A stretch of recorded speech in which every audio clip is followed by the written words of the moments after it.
My name is Jennifer Hayes, 35 years old, an interior designer who built my own path in Tulsa, Oklahoma.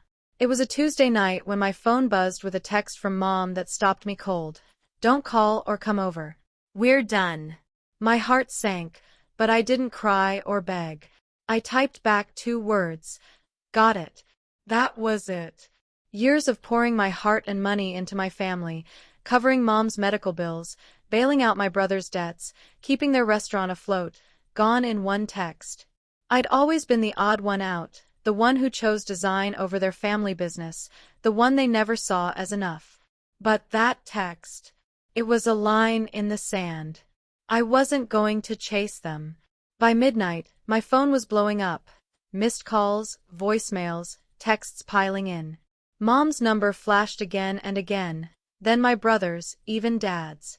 They were panicking, and I could guess why. I'd been their safety net for years, and now I was done. What happened next flipped everything I thought I knew about my family upside down. Stick around to hear how it all unraveled. If you've ever felt pushed out by family, hit that like button, drop a comment with your story, and subscribe to catch the rest of this wild ride on Warth Stories. Growing up in Tulsa, our family seemed like the perfect American dream. My father ran a chain of restaurants, a local legend who turned a single diner into a thriving business. Mom gave up her banking career to stand by his side, managing the home and smoothing over his rough edges. My brother Brandon, 4 years younger, was the golden child, the one they pinned their hopes on to carry the family legacy. Me. I was Jennifer Hayes, the odd one out, dreaming of spaces and colors, not menus and profit margins. From early on, Dad made it clear what he expected. The restaurants are our future, he'd say at dinner, his voice heavy with authority. You'll learn the business, Jennifer. But I wasn't drawn to grease-stained aprons or balancing books. I wanted to design interiors, homes, places where people felt alive. By high school, I was sketching floor plans in notebooks, imagining sleek offices and cozy living rooms. When I told Dad I wanted to study interior design, he laughed. That's a hobby, not a career, he said, his tone sharp enough to cut. Mom stayed quiet, her eyes darting away, already choosing sides. At 17, I applied to a top art school in Chicago. The acceptance letter came, and I was over the moon. But Dad's reaction crushed me. If you're not joining the restaurants, you're on your own, he said, arms crossed. No tuition, no support. Mom nodded along, her silence louder than words. Brandon, barely 13, smirked like he'd won something. I felt like an outsider in my own home, their favoritism toward him already carving a divide. I worked 2 jobs, waitressing and tutoring, to cover what scholarships didn't. Late nights, endless shifts, and a mountain of student loans got me through. Dad never asked how I managed, and Mom's occasional, "I'm proud of you," felt hollow when she'd turn around and gush over Brandon's half-hearted attempts at helping with the restaurants. He could do no wrong, even when he skipped classes or botched orders. I remember one Christmas when I was home from college. Brandon forgot to lock up one of the restaurants, and a break-in cost thousands. Dad brushed it off. He's learning, he said, while I got a lecture for missing a family dinner to finish a design project. The distance grew. Dad's focus was always on Brandon, the son who'd inherit the empire, no matter how little he cared. Mom followed Dad's lead, her warmth reserved for him. I tried to stay close to her, calling on weekends, sharing my sketches, but her responses were short, distracted. "Brandon's helping at the restaurant," she'd say, like it was a badge of honor. I wanted to scream, "What about me?" But I swallowed it, thinking one day they'd see my worth. By the time I graduated, the rift was undeniable. I'd built a name for myself in Tulsa, designing boutique hotels and upscale homes. But at family gatherings, it was always about the restaurants. "When are you joining us?" Dad would ask, like my career didn't exist. Brandon would chime in, joking about my fancy drawings, and Mom would smile, never defending me. Their favoritism wasn't just a feeling, it was a wall. And I was on the wrong side of it. Looking back, those years set the stage for everything that followed. I kept trying to prove myself, to earn a place in their world. But the harder I pushed, the clearer it became. They'd chosen Brandon, and I was just the backup plan they didn't want. After art school, I threw myself into building my interior design career. Chicago had taught me to think big, transforming spaces into stories, not just rooms. Back in Tulsa, I started small, redesigning local cafes, turning cramped diners into inviting havens. My first big break came at 27, when a boutique hotel chain hired me to revamp their lobbies across Oklahoma. Clean lines, warm textures, and a touch of modern elegance. My designs caught eyes. Soon, upscale restaurants and private homes were calling, and my name, Jennifer Hayes, started appearing in local design blogs. By 30, I was signing contracts worth six figures, building a reputation as Tulsa's go-to designer for luxury spaces. But home was a different story. 5 years ago, Mom fell seriously ill. The doctors didn't sugarcoat it. Her treatment would cost tens of thousands, maybe more. Dad's restaurants were struggling with rising costs, and insurance barely covered the basics. I didn't hesitate. I wired money for her hospital bills, covering specialist visits and medications. "We'll pay you back," Dad said over the phone, his voice clipped, but I knew better than to expect it. Mom sent a text. "Thank you, Jennifer."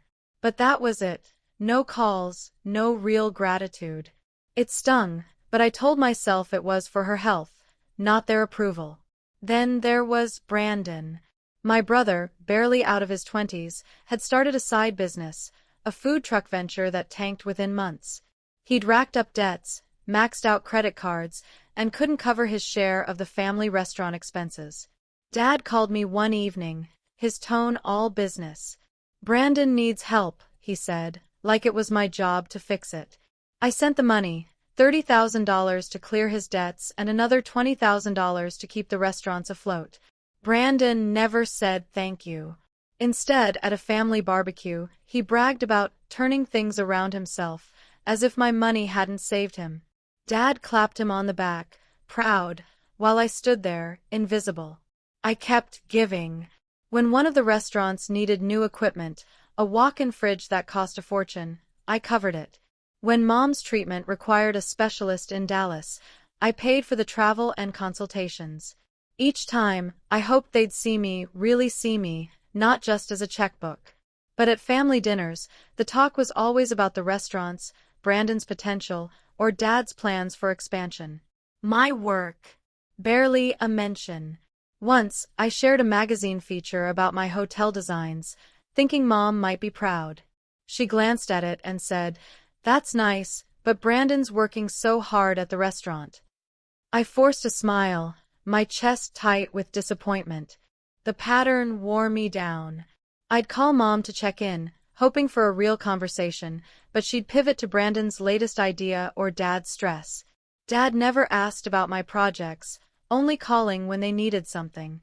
"The restaurant's short this month," he'd say, and I'd transfer the funds, feeling more like an ATM than a daughter. Brandon, meanwhile, acted entitled, like my success was owed to the family. "You're doing well, so why not help out?" he said once, casual, like my years of grinding meant nothing. Looking back, I see how naive I was, thinking money would earn their respect. Every check I wrote, every bill I paid, was me trying to bridge the gap they'd built. But they took it all, hundreds of thousands over the years, and gave nothing back, not even a nod of acknowledgement. The hurt piled up, quiet but heavy. And I started to wonder if I'd ever be enough for them. 5 years into my career, I pitched a bold idea to my family. My interior design business was thriving, and I'd been dreaming of a new venture, a sustainable design firm focused on eco-friendly materials for hotels and restaurants. It wasn't just a passion project. It was a business plan backed by market research, showing demand for green design in Tulsa's growing hospitality scene. I needed capital to scale up, and for the first time, I thought my family might see my vision as more than a hobby. I prepared a presentation, complete with cost breakdowns and projected returns, and invited them to a meeting at our family home. I stood in the dining room, my laptop open, slides ready. Dad sat at the head of the table, arms crossed, his face unreadable.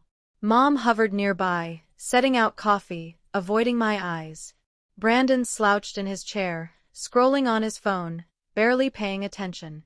His wife, Tara Hayes, sat quietly beside him, offering me a small smile. I took a deep breath and started, explaining how sustainable materials could cut costs long-term and attract eco-conscious clients. This could put Tulsa on the map, I said, my voice steady despite the nerves. I'm asking for a $200,000 investment. I'll pay it back with interest. Dad didn't let me finish. A pipe dream, he interrupted, leaning forward. You think hotels care about recycled wood? They want cheap, not fancy experiments. His words hit like a slap, but I pushed on, showing data on client demand. Brandon snorted, not even looking up. Sounds like a waste of money, he said. Why don't you stick to decorating houses? I clenched my fists under the table, my face burning. I'd spent months on this plan, and they were dismissing it without a glance. Mom stayed silent, rearranging napkins, her usual way of dodging conflict. I turned to her, hoping for a shred of support. Mom, you've seen my work. You know I can do this. She hesitated, then mumbled, It sounds risky, Jennifer. The restaurants are what we know. Her words stung worse than Dad's. I'd paid for her treatments, kept their business afloat, and still I was the outsider. Tara spoke up, her voice soft but clear. I think it's innovative, she said, glancing nervously at Brandon. Sustainability is a big deal now. For a moment, I felt a spark of hope, but Brandon shot her a look, and she shrank back, saying nothing more. Dad waved a hand, cutting off the discussion. We're not throwing money at this, he said. Brandon's working on a new restaurant location. That's our priority. Brandon smirked, like he'd won a competition I didn't know I was in. I tried one last time. This isn't a handout, I said, my voice rising. It's an investment with returns. I've built my career from nothing. You know I'm good for it. Dad shook his head. You chose your path, Jennifer. Brandon added, the family business comes first. Maybe if you helped out at the restaurants, we'd take you seriously. I wanted to scream.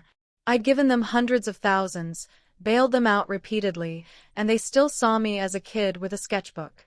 The room felt smaller, the air thick with their dismissal. I packed up my laptop, my hands shaking. Tara caught my eye as I left, mouthing, I'm sorry, but it didn't help. Driving home, I replayed their words, each one a reminder that I'd never be enough. Dad's focus was on Brandon, always Brandon, no matter how many times I proved myself. Mom's silence was just as bad, her loyalty tied to Dad's vision. Even Tara, who saw potential in my idea, couldn't stand up to them. That night, I sat alone in my apartment, staring at my business plan. I'd poured everything into it, just like I'd poured everything into my family. But their rejection wasn't just about money, it was about me. They didn't believe in me, and that hurt more than I could admit. I didn't know it then, but that meeting was the beginning of the end. One evening, after a family dinner, I overheard something I wasn't meant to. The table was cleared, and I'd stepped into the kitchen to grab my jacket, planning to head home. Tara lingered near the sink, her hands fidgeting with a dish towel. She glanced around, then pulled me aside, her voice barely a whisper. Jennifer, there's something you need to know, she said, her eyes darting toward the dining room where Dad and Brandon were talking. Brandon's been taking money from the restaurants. Thousands. It's why they're struggling. My stomach dropped. I knew the restaurants were in trouble, but I thought it was just bad business. He's been skimming for years, Tara added, her voice shaking. I found receipts, hidden accounts. He's lying to your parents. I stood frozen, processing her words. Tara looked terrified, like she'd just betrayed her own husband. Before I could respond, I heard Dad's voice rise from the next room. I crept closer, staying out of sight behind the doorway. He was talking to Mom, their voices low but sharp. "We need to finalize the will," Dad said, his tone firm. "Brandon's the only one keeping this family together. Jennifer's off doing her own thing. She doesn't care about us." My heart pounded. Mom murmured something I couldn't catch, then said, "She's given us so much, Stephen." Dad cut her off. "Money, not loyalty. Brandon's our legacy. We'll leave the restaurants to him." I felt like the air had been sucked out of the room. They were cutting me out, erasing me from their future after everything I'd done. I slipped out the back door, my mind racing. All those years, paying Mom's medical bills, bailing out Brandon, saving their restaurants, and they saw me as disloyal.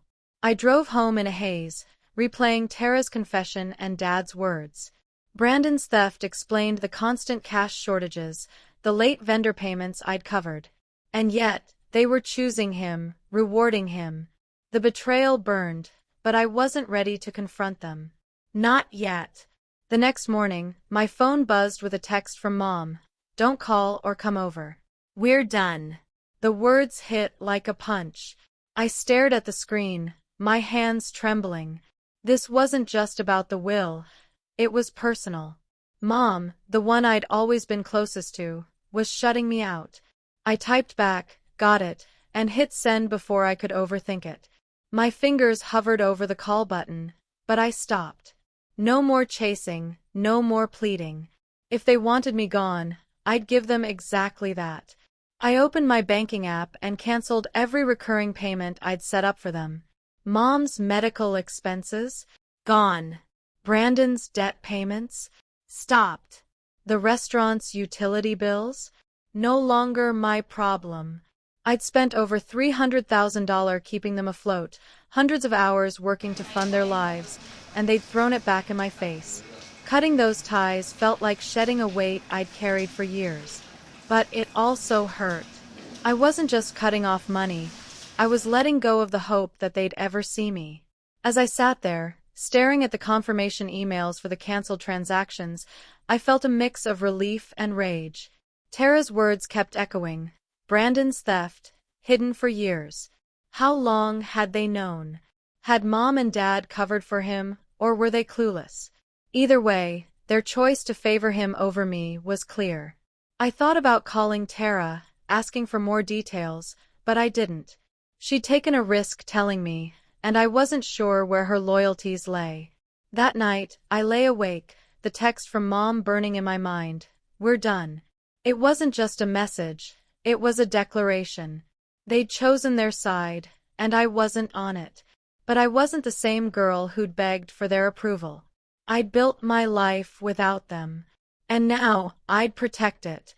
Their betrayal had lit a fire in me, and I wasn't going to let it burn me down.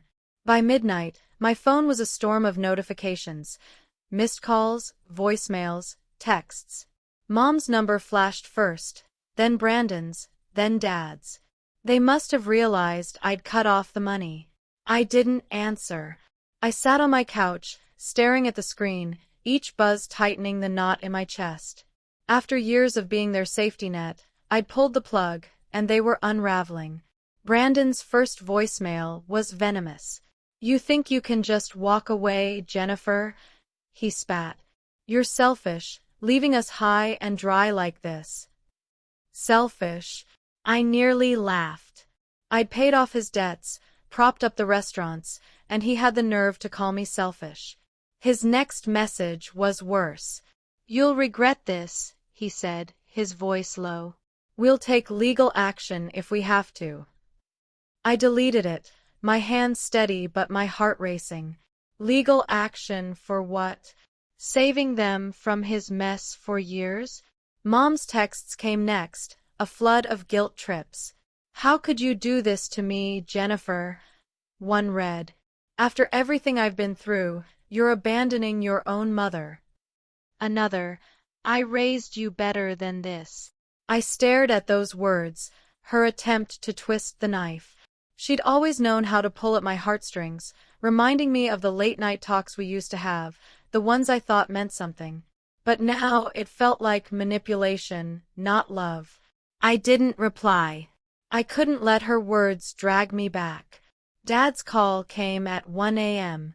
I let it go to voicemail, his voice booming through the speaker. "Jennifer, you need to fix this," he said, like I was an employee who'd botched an order. "The restaurants can't survive without your help. You owe us that much." Owe them. I'd given over $300,000, years of my life, and they'd cut me out of their will, dismissed my career, chosen Brandon despite his lies. I saved the voicemail, not out of guilt, but as a reminder of who they were. By morning, the messages kept coming. Brandon sent another text. "You're tearing this family apart. This is on you." I could picture him pacing, blaming everyone but himself for the hole he'd dug. Tara called once but didn't leave a message. I wondered if she felt caught in the middle, knowing what Brandon had done but too scared to speak up again. Mom's next voicemail was softer, almost pleading. "Jennifer, please," she said, her voice cracking. "We're family. You can't just turn your back on us." I wanted to believe she meant it, but her text, "We're done," still burned in my mind. Family didn't write you off like that. Dad's second call came that afternoon. I picked up, thinking, maybe, just maybe, he'd admit they were wrong. Instead, he launched in. "You're putting your mother's health at risk," he said. "Her treatments aren't cheap, and the restaurants are bleeding. You need to step up." Not a word about the will, Brandon's theft, or their betrayal.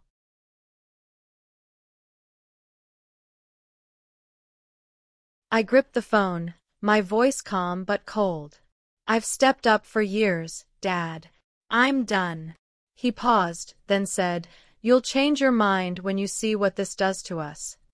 I hung up, my resolve hardening. The barrage didn't stop. Brandon's next message threatened to expose me, whatever that meant. "Everyone will know how you betrayed us," he wrote. I rolled my eyes. Betrayed them? After I'd carried their weight for years? Mom sent another text, invoking memories of my childhood. "Remember when I helped you with your first sketches?" she wrote. "I've always been there for you." But she hadn't been, not when I needed her to stand up for me, not when they laughed at my dreams. I stayed silent through it all. Each message, each call, was a desperate grab to pull me back into their chaos. But I saw it clearly now. They didn't want me, just my money. I checked my bank account, confirming the canceled payments. No more covering Mom's medical bills. No more bailing out Brandon. No more saving Dad's restaurants. I'd spent years trying to earn their respect, but respect wasn't what they offered. It was control, and I was done giving it to them. By the end of the week, their panic had only grown. Their words, angry, pleading, threatening, piled up. But I didn't waver. I'd made my choice, not out of spite, but survival. I wasn't their ATM anymore. I was Jennifer Hayes, and I was done being their backup plan. A week later, I met them at a Tulsa cafe. I'd agreed to one last conversation, not to reconcile, but to close the door for good. The air was thick with tension as I walked in, spotting Dad, Mom, and Brandon at a corner table. Tara wasn't there. She'd texted me an apology, saying she couldn't face the fallout. I sat down, my posture straight, my resolve unshaken. I wasn't the same Jennifer who'd begged for their approval years ago. I started with the truth. "I sold my sustainable design project," I said, my voice steady. "A national firm bought it for $1 million. Their eyes widened, but I didn't pause. "I built that from scratch, without your help, despite your doubts." Dad's jaw tightened. Mom looked down, and Brandon shifted uncomfortably. I leaned forward. "I gave you everything. Money, time, trust. And you threw it away, chose Brandon over me, even after he stole from you." I didn't mention Tara's name, protecting her secret. Brandon's face reddened. "You're lying," he snapped. "You're just jealous, trying to tear us down." I didn't flinch. "The receipts don't lie, Brandon. I know what you did." Mom's hand flew to her mouth, but she didn't speak. Dad's voice was sharp. "You don't get to judge us," he said. "You walked away from the family business." I laughed, a bitter sound. "I walked away? You pushed me out, Dad. You cut me from your will, called me disloyal." Mom tried her usual tactic, her voice soft and pleading. "Jennifer, we're your family. You can't turn your back on us now." I met her eyes, unflinching. "You turned your back first, Mom. That text, 'We're done,' was your choice." She flinched, tears welling, but I wasn't swayed. "I'm done being your safety net," I said. "I deserve respect, not manipulation. If you can't give that, we're finished." Brandon scoffed. "You think you're better than us? You'll come crawling back." I shook my head. "No, Brandon, I won't." I stood, my chair scraping the floor. "This is it," I said. "No more money, no more calls, no more chances." Dad's face hardened. "You'll regret this, Jennifer," he said, echoing Brandon's threat from a week ago. I didn't respond. I walked out, the cafe door swinging shut behind me, my heart heavy but free. I didn't look back. A year later, I heard the fallout through mutual friends. The family restaurants went bankrupt, unable to survive without my financial support. Brandon faced legal trouble. Vendors sued him when his hidden accounts came to light, exposing years of theft. Mom and Dad retreated into a quiet, isolated life, their legacy in ruins. Tara, I learned, had left Brandon, starting fresh somewhere else. I didn't reach out. That chapter was closed.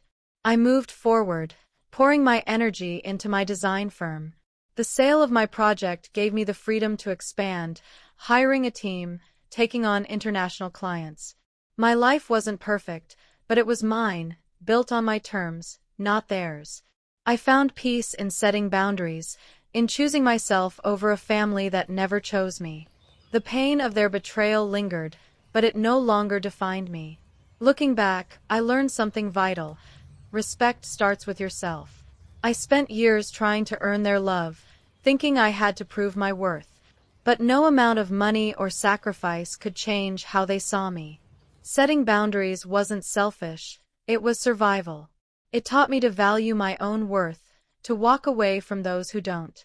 I hope you, listening to this story, take that to heart. Family isn't an obligation to endure pain, it's a bond that should lift you up. If it doesn't, you have the right to let go. Thank you for staying with me through this journey. It wasn't easy to share, but it's my truth. I'd love to hear your thoughts. Have you ever had to set boundaries with family? Drop a comment below, and let's talk. Your stories matter, and I'm grateful for every one of you who listened. This is Warth Stories, signing off.